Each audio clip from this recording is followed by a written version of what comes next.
Welcome to Heroes and Droids, your guide to movies and TV shows about superheroes, sci-fi, Disney, and action, from Marvel to DC, from Star Wars to Star Trek, from James Bond to the Fast and the Furious.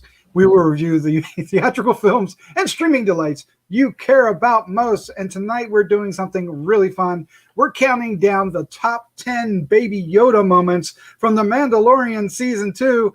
It's all Baby Yoda. It's all Grogu. It's all the child.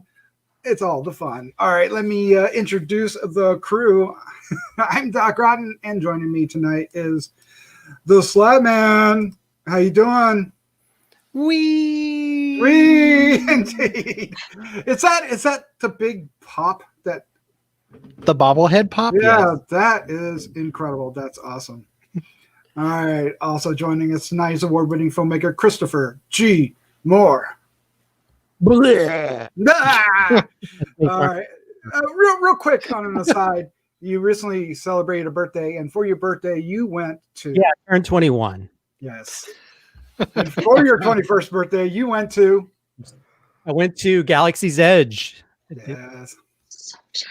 Any Baby Yodas down that way? What? Any Baby Yodas down that way? Yeah.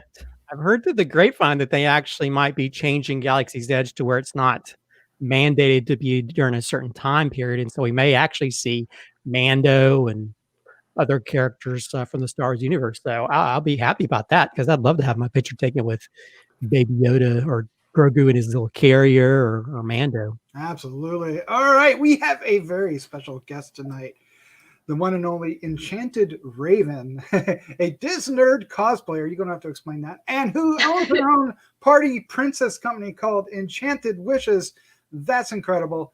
Yeah. So Disnerd, this is the first time I've heard that. I guess it's Disney Nerd, right? Yes. Disnerd. So I need that on a shirt. So I take it you do a lot of cosplaying of Disney, and do you do Star Wars as well? I made my first Star Wars cosplay last year. It was going to be for a fan film, but unfortunately COVID happened, so that halted production. But I was going to be Padme. Ooh, so that works. Yeah, I made one of her pregnancy, not pregnancy outfits. So it's one of her pregnancy outfits, but in the movie I'm not pregnant. So, I was like, yay, no fat suit. All right. Well, what we're going to do is we're going to count down our top 10 Baby Yoda moments. All kinds of things happened. And this is with one episode that had no Baby Yoda in it. Episode, I believe it was 9, or not 9, but the 9th episode of season 2, which is episode 15. Yeah, that was the worst baby moment. I love the word baby. Having no Grogu in it. No Grogu. All right, well, what we're going to do is kind of dart through these, and there are so many. We actually had to kind of switch in and out, make sure we had all our favorites, and it was like, oh, the only thing we knew was what was number 1. So countdown with us. All right, at number 10 is very first in the series, and I'm trying to find it. There it is. This is where Grogu hides in his pod as Din Djarin fights Gorgarish. And no thank you is what I put on there. And this is the cute moment where he realizes what's going to happen and shuts the little egg he's in. We figured out very early what was going to be happening there. Well, and it was a funny moment that you saw in that initial trailer. But it's so funny that Grogu's been around Din Djarin for so long now. He's like, oh, I know what's about to go down, so I'm gonna hide until it's over. Also, just take a moment to realize this is when, like, the first time we really saw like the puppet that they used for season 2, and it's so much, like, it has so much more life to than the one that they used in season 1. So he really seemed more like he really expressed more, I feel like, even in this simple scene where he's just like hiding. it's kind of amazing, like when you watch the behind the scenes stuff, it's not just like one person, with a hand up, Baby Yoda. It's like 5 or 6 people working this puppet, and I think that's incredible. Well, if you've seen the Robert Rodriguez thing where he's playing his guitar Mm-hmm. and Yoda, Grogu's rocking it out on the rock. I mean, it looks like a real being, a real creature. And it's like, man, that's just it's amazing what they can do nowadays. That back in the day, it was considered Muppetish, but this is more like, this feels like a real character. Yeah, it's quite possible that more people look forward to seeing Baby Yoda than anything else on the show, as far as maybe the normies, us Star Wars fans. And well, and if you look through TikTok, there's all these like kids that are crying. No, but he's going. I don't want him to leave. So. Oh man, hey, I'm one of those kids. I cried. We'll get there. We all cried. All right. I think this was the second episode, or maybe it was the third. I'm losing track, but we have the ice spiders, the frozen treat that haunts him after he eats it. Seeing Grogu wander around the ice and the snow was fun. The spiders were not. They were very scary. I liked the one with the spider on his head, batting at it. This was a scene that, well, Christopher, you particularly liked this because it was scary. It was frightening. Well, to me, this is the horror movie of this season. When the whole spiders attack, and I hate spiders, so for me, it was just like traumatizing. And especially when Grogu's in the midst of it, and you don't want him to be attacked or eaten by these spiders. So yeah, it creates for a very harrowing moment where they're being chased, and then even when they're in the ship, they're having a hard time getting away from it. So, but yeah, this is if there was a Star Wars version of Weight Watchers, this would be an ad for that Grogu needs to watch what he's eating. It would be very dangerous. I don't know. There's 2 moments I feel like that could fill that category. Well, that's true. It seems to be a constant thing of like, what is Grogu going to get himself in trouble for eating? Yeah. Oh man. Maybe there's 3 or 4 actually, now that I'm thinking about it. It's kind of amazing that he has all these baby qualities, and yet, like, you have to remind yourself he's 50. Like, I feel like at 50 he should know better. Yeah. Well, I would agree. A little bit. As someone who is now half a century, I would agree. Oh no. Well, he definitely needs to stay away from frozen dinners. That's all I gotta say. Well, I don't stay away from Taco Bell, so I can't. I guess. No! I had that today. Of course. Bravo. Of course. All right. Up next is the chowder scene. Grogu grows suspicious of the chowder on Trask for good reason and gets face hugged. Slapman, this is one of your favorite scenes. Oh God, yeah. This was probably the first moment in the entire season that I like had to pause what was happening. I was laughing so much. Definitely. I rewound it myself. Well, I think it's those perfect comedy moments where you have something else that's going on during the scene, and in the midst of it, you have something usually happening in the background. And this is one of those things where Grogu's trying to eat his meal, and his meal seems to be trying to eat him. So it makes for a very. I think that's the funny thing is like, what kind of crazy thing is going to happen when he eats something? So. And this one also had a great setup and payoff, because at the end of the episode, doesn't one of those same little squid things like come down and he gets to eat it finally? Is it the same thing? It's a similar thing. It was definitely like a octopus type thing. Yes. Creepy crawly. That's all you need to say. Like those little things you throw on the wall and it rolls down. Well, one of the cool things that we noticed as we were watching the season was there were a lot of references to Alien. The episode before this was, the eggs where the spiders came out. And this, of course, is Facehugger. They did that many times throughout the season, reference kind of visually other films and such, right? Yeah, well, you have the one woman at the starport that looks a lot like Sigourney Weaver in Alien. So Yeah, so there seems to be there's a lot of ode to other sci-fi franchises and stuff that are properties that definitely work their way into this universe. And usually we're always comparing it to either Akira Kurosawa or samurai films or westerns, but it's always great to see those other sort of like sci-fi properties that find their way into this season, this show as well. All right. Up next, early on in the season, Din Djarin tries to get Grogu to help him fix the ship, and it doesn't quite go as well as he hoped. Raven, you said this was your favorite scene. Oh, yes. I was so mad that your original list didn't have this. I was like, no, this is the best. I just love how he's trying so hard to understand what Din is saying. And he's just like, this one? Maybe this one? But, he still has that childlike quality. So, of course, he's going to, get into trouble and put the two wires together. But I'm just glad that he wasn't hurt. Yeah, like it's so funny, but he's actually in danger. He could be like, yeah. Well, and I think that's also the funny thing at the end. You think Din would be like making sure he's okay or something because he just got electrocuted. I think. Oh yeah, he didn't bat an eyelash. He was like, "Are you all right?" Yeah. Just like I guess he's just used to him like getting into trouble and hurting himself. Getting into trouble. And because he's not a normal human being or a normal person. Yeah, he's this otherworldly creature. I think he's just used to him doing that. So yeah, it's such a funny. I can't believe we forgot that.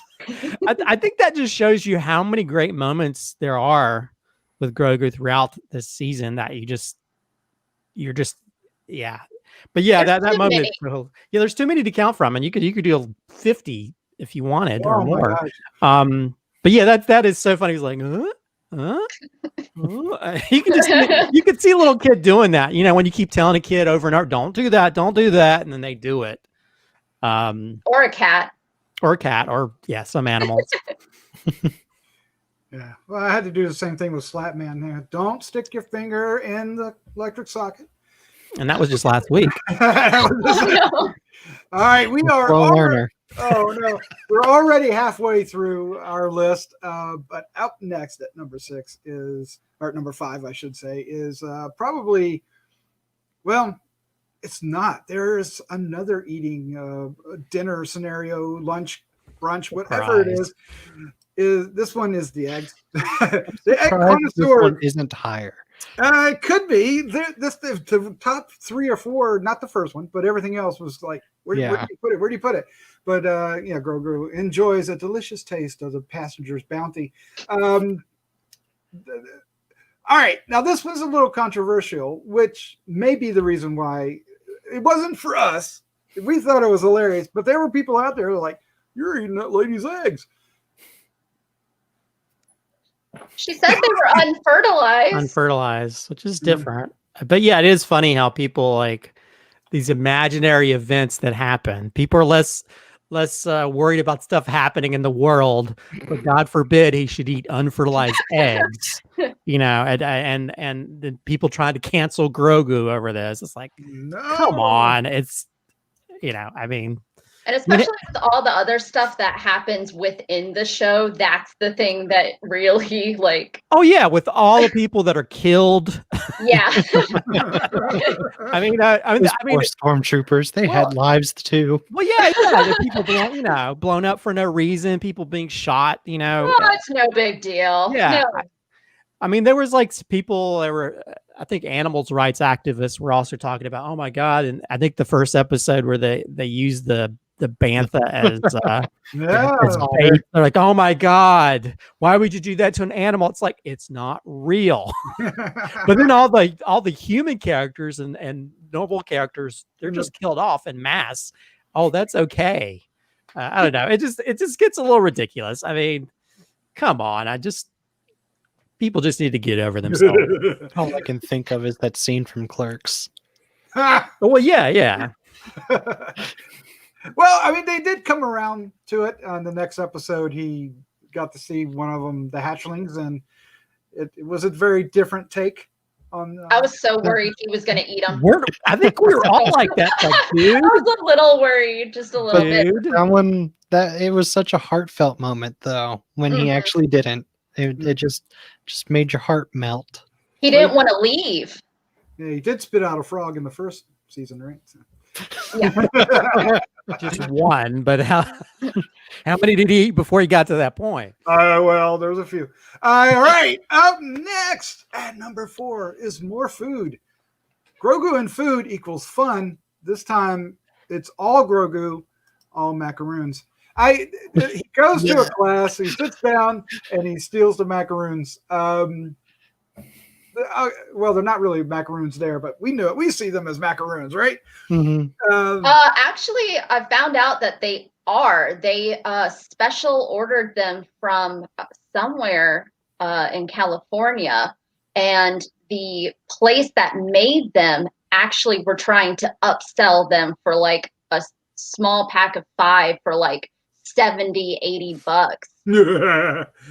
And all it is a vanilla wafer with like chocolate. Like it's not some special flavor, but they were like, these are the exact ones made for the show. Good gosh. Yeah. No. Well, they probably sold a batch of them too. Oh yeah. Yeah. Someone bought them. Someone bought them. But you got to admit, this was an incredibly cute scene. Well, when you get that bully kid, he's like, bully kid with his little bandana, whatever, acting all cool, and then he just uses his force powers. And then the realization when the kid, the look on his face when the kid realizes that the cookies aren't there anymore. And then you just see the smirk on Grogu's face. Yeah. I feel like we can all agree that we've all had that moment like in school where like you brought food in class and suddenly the whole class turns to you and they're like, you gonna share? Like, is that just me? Or did that happen to you guys? Oh, it happened to me. Oh yeah. It all happened to that kid in the, what was it, Mr. Hand's class, and that what is that movie with the Bukowski or whatever, where he ordered pizza during the class? Anyway, that I just went everybody's head with a trivial movie reference. I'll be quiet now, but yeah, I did that in school as well. All right. Well, a last minute reordering puts what was at number 6 up to number 4, and because the macaroons make another appearance as Baby Yoda spits up. But the real moment is this, right? The thrill ride in the Razor Crest. Okay, that's got to be the cutest damn thing you've ever seen. Is him having a good time. Like it's a roller coaster. I mean, Disney's like, we're gonna make that. I was thinking that. Can you imagine if they had a roller coaster and the front of the coaster had like a little Baby Yoda on it, and it's like hands are waving when it's going and stuff? That would be amazing. Or it can be like one of those photo pass, like at the very end where it has the overlay with the Grogu. Like the Haunted Mansion where like they have like in between the two. That would be amazing. You guys need to be hired by them. They're going to make gold. They all retired here. Just go down there and get a job. Oh no. The Grogu Mansion. Yeah, but this was one of my favorite moments. I really enjoyed this. All right, at number 3, this is where it gets serious, guys. At number 3, how do we want to talk about this one? Well, it's when, because this is like an extended scene. We learn Baby Yoda's name as being Grogu. We've been using it all throughout the show. And we also see the reaction of Grogu when Din Djarin says his name. And it's just an incredible scene, not only because it's damn cute, but it's also important for the character. Mm-hmm. I absolutely agree. You know, it just furthers their bond with each other. I think that, you know, Din finally knows his name and can connect with him on another level because, you know, a name at least to me, says a lot about like it's, who they are. I know Christopher, and I know exactly who he is just when I say his name. So. Well, yeah, it's, because they've had this sort of like, they found this way to sort of communicate throughout the series, and then there's that moment where, he's able to connect, like you said, on another level, and you can sort of see this sort of like, not only the excitement in Grogu, he was like, "Oh, he said my name," but then like later on, like when, he's playing catch with him or whatever, and he says that name, it's like he almost giggles. You hear Din, he's almost like happy. It's like, oh, he's so excited that he's getting this reaction, because I think this whole time he's been trying to sort of like, don't do this. Don't do this, buddy. Don't do this. Whatever. Come on, kid. Yeah, kid. He's all these different sort of, not real names, but just ways to sort of communicate with them. And now he has this sort of almost like this key that's unlocked with that. And to see that, and again, this just shows you the amazing abilities of these effects artists that have brought this creature to life, because you actually, that moment just makes my heart swell, because when you see, Grogu, and he's like, oh, it's just, it feels like sometimes it feels like a dog when you're like, Rover, it's almost like a Scooby-Doo moment, but it's also like a child moment. Like when, when you're, if you're a parent, you don't say, hey, come here, kid. You say, hey, like when you call someone's name, especially if they've been bad, so yeah, I think that adds so much dimension to the connection that they've created throughout this time, and that's moved on to being almost like father son. And I think that's what makes it so special. That's a very special moment in this series. Yeah. Grogu H child, get down here right now. Yes. Or if he's got a long name like Grogu Larius or something. Grogu Larius. A longer version of the name. Grogu's a short name. Grogu Fur. Oh no! Oh no! It's a nickname. Oh my god! All right, up next. There's a couple of ways to reference this. I couldn't. Okay, so Grogu is caught. He's captured. He's the captive, and he uses the Force to toss around a couple of stormtroopers. Now the problem is I couldn't find a real good picture of the stormtroopers themselves. So I got the closest thing I got was Baby Yoda got his hands up. But the whole scene was amazing. One, when he's literally tossing these stormtroopers around like they're toys, but also as Moff Gideon, kind of puts the cuffs on him and has to chat with him, and there's a lot of Baby Yoda moments. It's the end of the 14th episode, right? The tragedy, and it really felt like it. It was appropriate name, and we felt, okay, he's in danger. How are they going to get out of this? Yeah, I think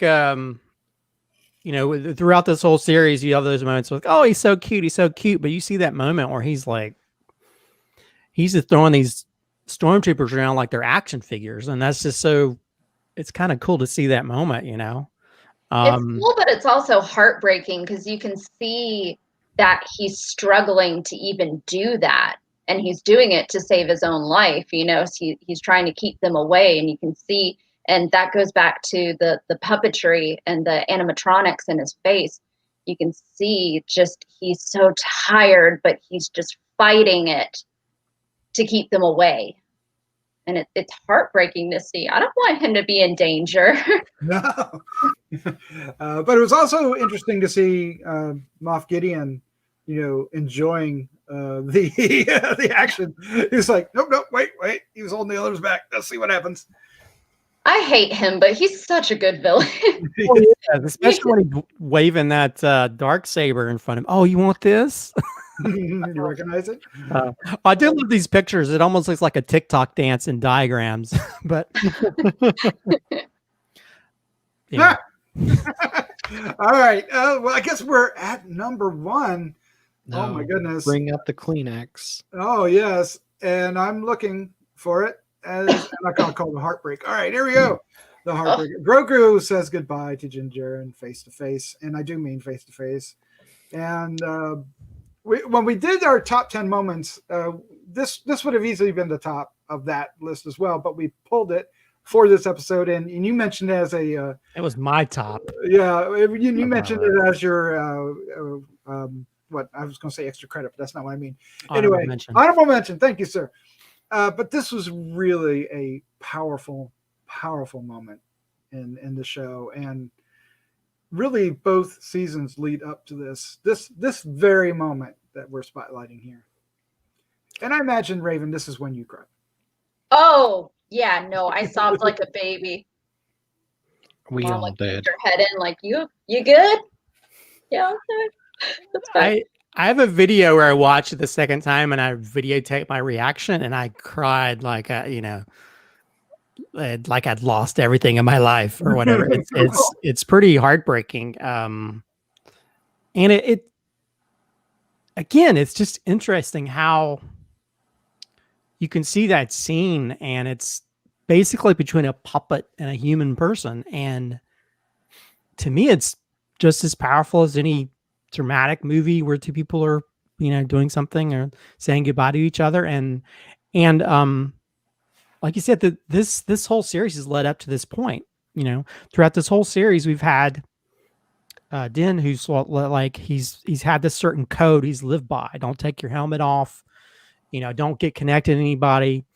Don't like robots. And he's learned through his dealings with droids. He's learned through his dealing with caring for another human being who was basically a reflection of him being saved.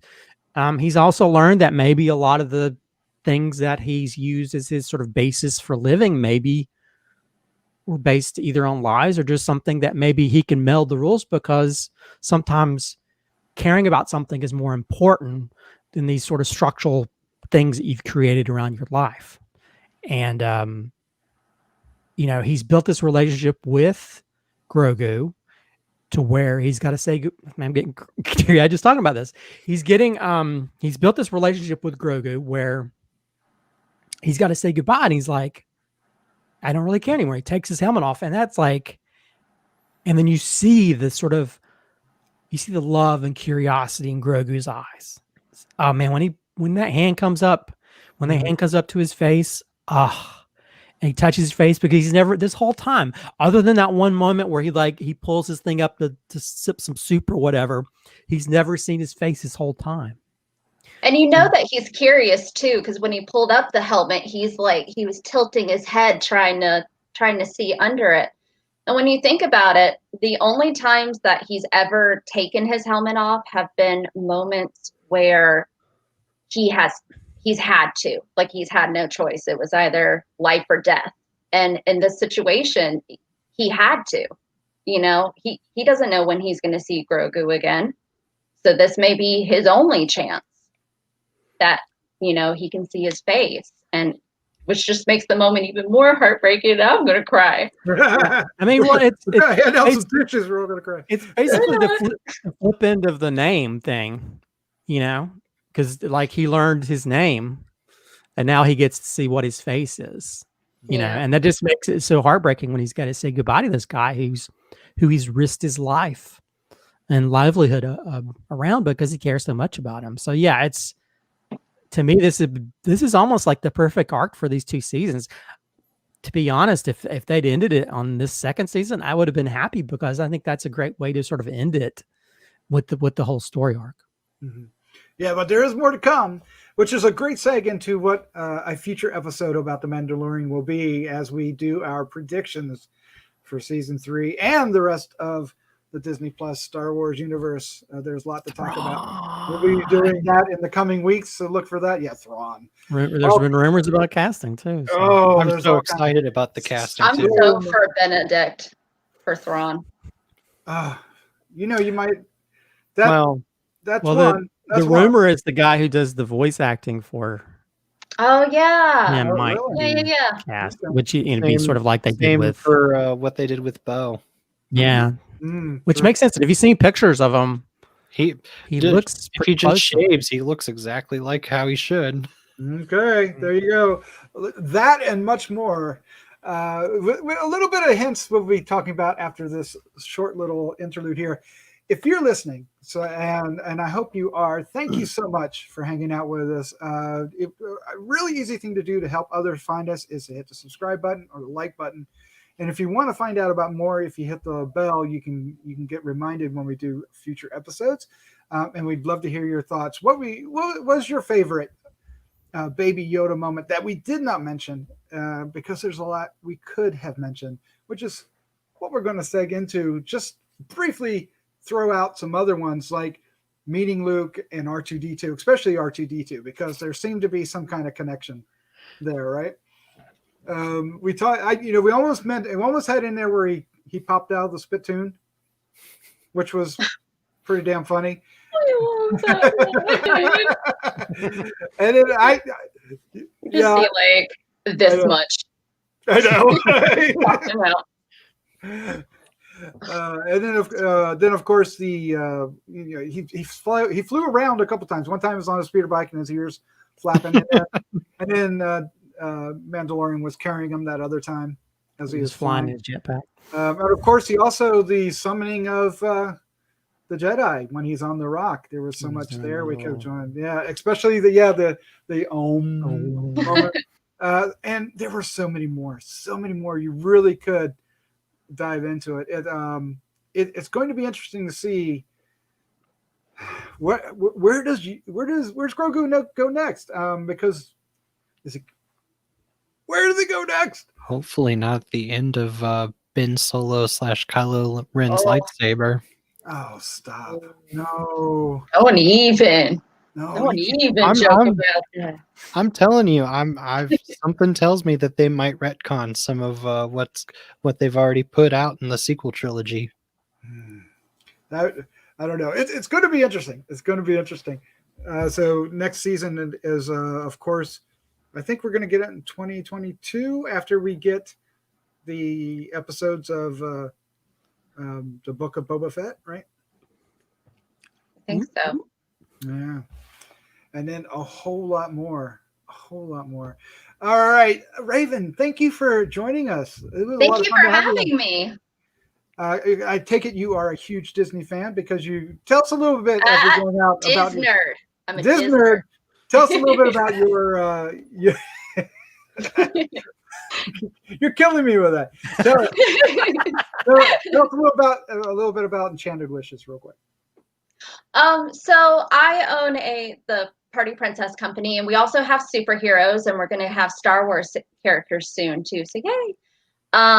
But before COVID, we did birthday parties, we did charity events, we went to hospitals, we teamed up with different charities, and it was a lot of fun. So a lot of our stuff is virtual now, but I'm super excited to see what this year has for us. If the world can get back to whatever normal will be. Oh, What man. you have any social media links or sites you'd like to tell us?